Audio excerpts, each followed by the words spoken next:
Welcome, sports bettors from around the world. 4-1 on the premium card yesterday, Philly, on Black Friday. Yeah, baby. Yes, sir. It was a turkey special, as we like to call it here. Anybody a part of SGD Nation or who even follows us on Twitter, where we like to give plays out as well. We had a 4-1 day, a +4 unit day. I'll start off with the first loser. I'd actually started off kind of shitty with the Celtics. I guess they had a little bit of too much turkey the night before, and they didn't really want to come out and play. Yeah, they did not look good that whole game. They just were playing from behind. They looked slow, lazy. Yep. Screw them guys over there in Boston. Yeah, but you know what, man? If you would have told me that was going to be the only loss on the day, I would take it in a minute because we rounded off we had DePaul up 1 unit as well on that game. We had the Raptors, which was our bigger play of the day. We had 2-unit play on the Raptors. We also had the Charlotte Hornets for 1 unit, which was +8 over the Detroit Pistons, and they ended up winning outright. Yep. We had 1 unit on the National Predators under in the NHL. So overall, 4-1 day, man. Yeah, not too bad. And you're right. Hornets outright winner +8. DePaul outright winners. I think it was +7 or +3.5. Either way, we're seeing the card really well, guys. We're seeing the games really good. You need to become a member of SGD Nation.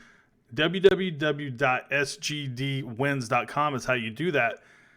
Not only do you get the premium selections, but you also get added to our private group if you join as a member, where we had a good night on our premium card, but man, we even had almost as good as night, if not right around the same, on live betting.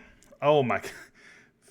Your Sixers got down so early, and by a lot. It looked like the exact same game from like 10 days ago when they played the Knicks. I got the Sixers at, was it +2.5, and I also got the Sixers at +190 on the money line. And that cash. Correct. I saw a couple of the guys had mentioned that in the group. And, I know this has been documented where we've talked about the Milwaukee Bucks, how they're always getting these large spreads and how they seem to get up and then they don't cover them. And, we were talking, got able to catch the Cleveland Cavaliers +18.5, in game live. And it's like a next gift. thing you know, it was, because the next thing you know, it's a 5-point game. And you're like, this is amazing. So that's, some of the things that we do in the private groups, and the people that are part of us, over at SGD, they get that. We do a lot of live betting, a lot of in-game props, and it's a lot of fun. And there's a lot of camaraderie in there and a lot of information. So, if you would like to join us, you can join us over at www.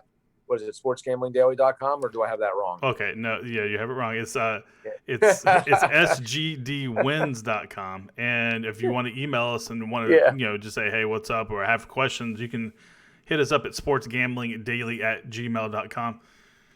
Guys, it's an awesome place. Come join. I mean, I don't know what to tell you. Be part of the group. It's a group of like-minded individuals. All we care about is beating the book. We don't beat each other up. We focus on winning. So, and we're not unrealistic. We're here to win, but we're not going to lie. We're not going to win every single day. But if you want a team of dedicated people that work really hard, well, that's you found the right place. So, definitely. All right, Philly, we got 4 games to get into. So nice. We went 13 games yesterday. I think today's 4 games. So. Hey, I kind of like, these where we can really just deep dive into 4 games, 2 games, 3 games, and really try to find an advantage, where as opposed to when you have a full card. Even though yesterday I thought there was so many gifts that the books were handing us, minus the Boston Celtics game, that we took advantage of. And today I see a couple lines as well that I think we can get ourselves into. We're going to start off with the Denver Nuggets taking on the Sacramento Kings. Man, Denver looked very good versus the Wizards, and they got an extra day off for Thanksgiving, and now they're playing the Kings. Kings played Boston really tough. I don't know, man. I think Denver should come into Sacramento and roll. They are laying 4 points right now. And that's not a lot. There's 65% of the money is on Denver at the moment. real quick, Denver is 9-1 in their last 10, 6-4 against the spread. What do you think here, man? I mean, obviously Denver is the better team, but do you think they can run and gun here with Sacramento? I mean, I think a lot of it just comes down to, their shooting in a sense. Buddy Hield he's can really, really light it up, and he can get really hot at times, and he can carry a team. I mean, he hit 11 threes against the Celtics the other night. Mm-hmm. He hit 4 or 5 against the Sixers, and he keeps you in the game. So they are playing better. They're not playing quite the way they used to last year either, because without the Aaron Fox in there, they're not really running and gunning. They're kind of slowing the pace down, and they've committed a little bit to the defensive side of the ball too.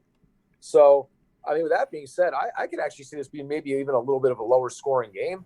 Right. I'm not sure where the total sits. I don't have that right. 206. Okay, so even there, that kind of goes along with my thought. I mean, they're thinking it's going to be a lower scoring game. I agree with you. I think Denver wins the game. And you said it's 4 points. Is that correct? Yeah, 4 points. They're giving some respect to Phoenix. They're giving some respect to Sacramento. There's no doubt about that. Well, there's no doubt. Now you were talking about Buddy Hield. The problem with Buddy is he's so inconsistent, man. Sometimes he'll just explode. Like he had those 11 3-pointers, and then he'll have a game where he has to shoot the ball 24 times just to score 22 points. You know, and so what Buddy Hield are we going to get today? Well, I kind of think that it'll be the Buddy Hield that probably struggles a little bit because Denver has a good defense. And Jokic. Let's go over to the other side. On Denver side, Jokic has been struggling a little bit from the field as well. He's been held to single digits in his last 2 games, but he's been a monster on the glass, gaining 33 rebounds in that span.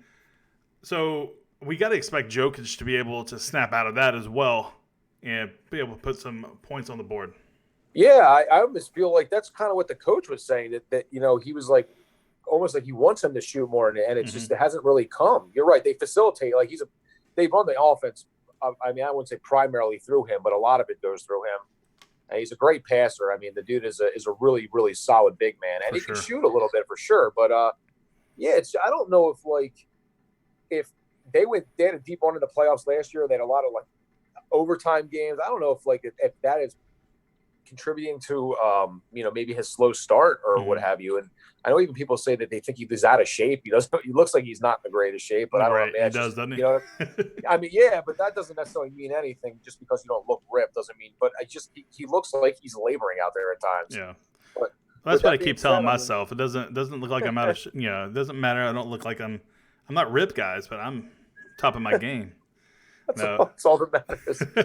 Hey, the Kings lost to the Nuggets last time out on October 28th by 7 points. So all that being said, give me the Nuggets to get the job done again, guys. That's what I'm at. I'm at -4 for the Nugs. Mm-hmm. Is that what you like? Yeah, I could probably see that. I mean, the only thing that makes me hesitate is that line. Just it seems like almost like it's too easy, like almost inviting you to fall into the trap. Exactly, and that's kind of what I feel like happened with the Celtics game. Like I looked at that line, and we talked about that. We were like, that line's what am I missing? What am I missing? What am I missing? And what happens? I don't think they had to lead the entire game, so it's like. Yeah, that was a matinee matchup too, so maybe that had a little bit to do with it. This one is a 5 p.m. Eastern time start, so it's not as early as the Celtics game, but it is the first game on the board. Yeah, I mean, I do think Denver should win. They are the better team, and they play. If they play the kind of brand of basketball that they play, then I agree with you. 4 points isn't really a lot. 5 p.m. Eastern time. That's 1 p.m. on the West Coast. So 2 p.m. or 2 p.m. Yeah, 2 p.m. Yep. So it's still early. So that could be something to consider, guys. That that early start time might really mess with the team a little bit. Sure. All right. So we got to look at the Pacers versus the 76ers. Man, both of these teams struggled last night. You got the Pacers squeak out a win versus the Atlanta Hawks, and then you had the Sixers. Nah, they didn't squeak out a win, but they had to fight to beat up the Knicks there, to beat out the Knicks. Yeah. Right now, I don't see a line for this game currently. And we also don't know the lineups just yet. Maybe we have some load management issues or whatever. Do you have anything you want to say about this game? Because there's not much we can go off as far as the line at the moment. Right. Both teams fought their hardest last game. Both teams are traveling. You got Philly was in New York last night. You had the Pacers in Indianapolis traveling to Philly. So both teams are coming off that back-to-back here. Yeah, my guess would be that there's no line is because I really believe Embiid's not going to play. They sat Horford to this previous game, and they just I feel like they're gonna. This is just a guess, but I'm pretty sure you're gonna find out he's not playing. They don't like to play him in back-to-backs. At least early on, they haven't really been. They've been kind of rotating. When Horford's out, Embiid seems to sit the next game. So I'm going to guess that he's not going to play. As far as that's concerned, with Indy, they're a good young team, man. They got Miles Turner back. He's a big and what they do, yes. And Sabonis is obviously is a nice young player. He's a low post player. He can shoot a little bit. I mean, he's got some nice inside presence. But Brogdon, he played, I don't know if he's going to sit tomorrow. I don't know if they're like nursing him back. It didn't seem like it, but he's another big part of it also. So, I don't know. I think this is going to be a tough game for the Sixers, honestly. Not to say that they can't win the game, but if Embiid's not in there, I mean, Miles Turner can be a friggin' problem. He's just to be real. I mean, I don't know. Horford's nice, but this dude's a beast. Yeah, and the Pacers, other than last night, they've been playing very well lately. And to that point, you can actually say the fact that they were able to come back with such a big deficit, just gives them even more momentum going forward. So I kind of lean Pacers, but let's see what the line is when it gets released. Let's look at this Charlotte Hornets versus. Actually, guys, back up. That Sixers game. That's the game we're going to run our contest on. If you can guess the exact score of that game, then we'll give you a week's worth of our premium selections. Here are the rules, real quick, and there are the rules to go. So. There's 3 rules. Follow those 3 rules and hope you win. Nobody has won this thing yet. Are you telling me this is a hard thing to do? Because it seems like it'd be easy. I mean, yeah, sure. I'm messing around, guys. I know it's difficult. But hey, we appreciate everybody that participates in it. And one of you guys are going to win. And it doesn't. Even if you guys, we're going to keep running this thing because we want a winner here. Let's go. Absolutely. Yeah, all right. Charlotte versus Milwaukee. Man, now this is the line that you and I jumped all over, we before we started videoing this thing, we were talking about this about the only game we were really focusing on hardcore. Yeah. Okay, let's talk about it.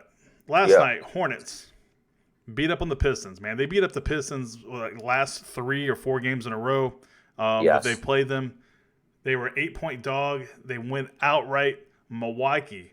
They were cruising versus the Cavs, but then Giannis gets hurt.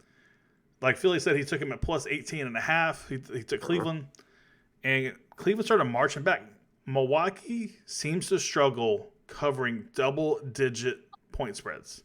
I don't know what it is, but I don't even know if they've covered one this year. It doesn't feel like they have because every time we talk about this, they're losing by a hook or they're losing by 1. So Charlotte's scrappy, man. Yep. Cody Zeller might play tomorrow. He was questionable today, or he was probable, right? And then they end up pulling him out. Yeah, right. That's correct. Giannis got hurt. Man, plus 14.5. So you got to win by 15, Philly. Yeah. I want to preface this by saying he did. He rolled his ankle. He went down. He grimaced in pain. Which is what prompted me to take Cleveland plus 18.5 is figuring that and the fact that what you just said, they don't really cover spreads. But that leads me to this. He did come back in, and I don't think he really looked like he was limited all that much.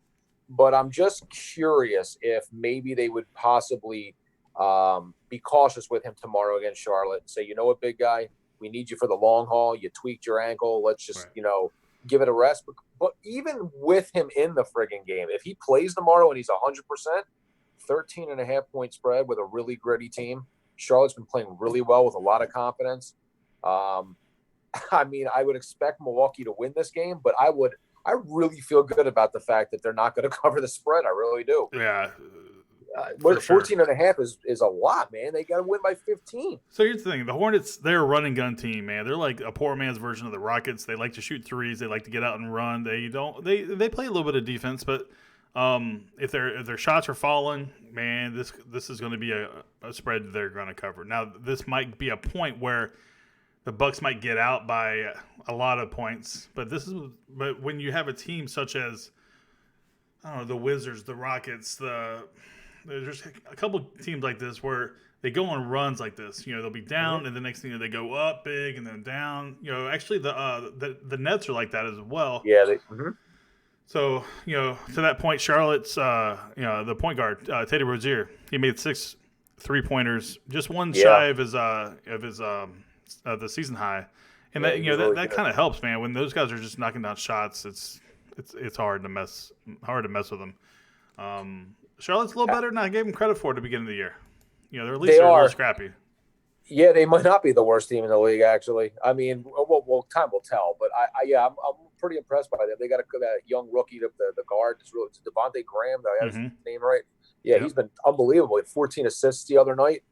I will see, man. I mean, I just I make a case that I believe in my heart, and just by looking at the numbers and the way things break down and watching these games, that Milwaukee finds a way to win, but just stays under the number. I really don't. That's what I believe. Yeah, I agree. Now, you never know. His foot might swell up overnight, and there's a chance they're going to set him out. So keep your eye on that, guys. But let's not get ahead of ourselves. I don't think Charlotte's going to win. They've lost their last 5 in a row to Milwaukee. Yeah. All right, last game on the board. You got the Atlanta Hawks taking on my Houston Rockets. Currently, you got 66% of the money on the Rockets, 34% on the Atlanta Hawks. Now, this is a big spread, too. Atlanta Hawks gave the Pacers all they can handle. Atlanta Hawks also know that they are not going to win a championship this year. They're just showing that they can compete. I mean, so they go out there and play, and they have fun playing. They got some people back from injury. And I think, the Rockets didn't play yesterday, so they might be a little rusty. They've had a couple of days off here. This is a game that I can see that the Hawks cover the spread of 13.5. Yeah, I can certainly see that. You're right. They did get a few guys back. Cam Reddish is back, and Evan Turner came back, and Jabari Parker's been playing all right. And then, of course, Trey Turner's unbelievable. Mm-hmm. And I could see that being the type of game where he wants to kind of go toe-to-toe at Harden, the little back and forth, you can do it, I can do it better type thing. So, I mean, certainly the back-to-back thing scares me a little bit, but you make a solid point that maybe the Rockets come in and they're a little slow and, maybe Atlanta hops on them. And it could be a competitive game for sure. I mean, Atlanta's got a lot of fight in them, and they definitely bring it every night. So, I can see that, man. I can see Atlanta possibly being able to. That's a lot of points too. Yeah. Double-digit spreads are hard to cover in the NBA, man. Here's a head-to-head spread. Road team is 4-1 against the spread in their last 5 meetings, and I also kind of like the over in this matchup. The Hawks, there's a lot of trends trending to the over. One of them is over is 10-1 in the Hawks' last 11 overall. I mean, that's hard to sit back and be like, whoa, what's going on here? Now the total's 238.5. That's a high total. Here's the thing: the Rockets, if you don't make them play defense, they're not going to play. They'll if you want to run up and back and forth down the court, that's what they'll do. They love doing that.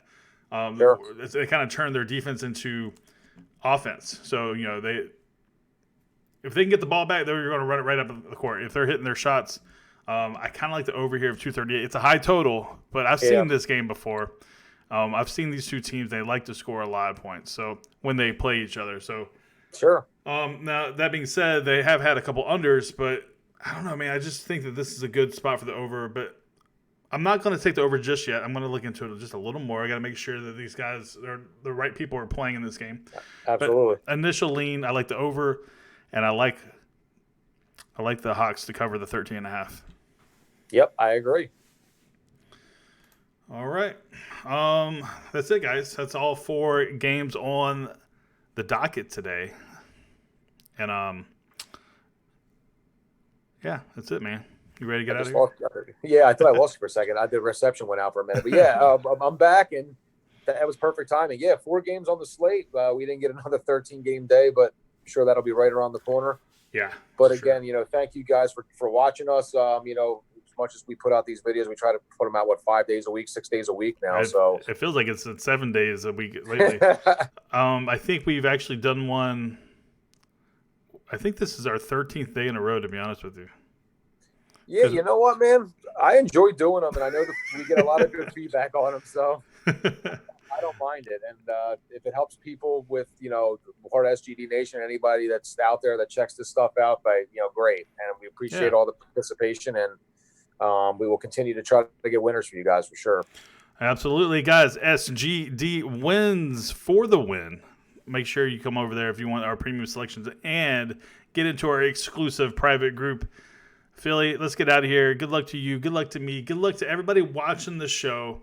We'll see you guys probably tomorrow on a Sunday version of Sports Gambling Daily.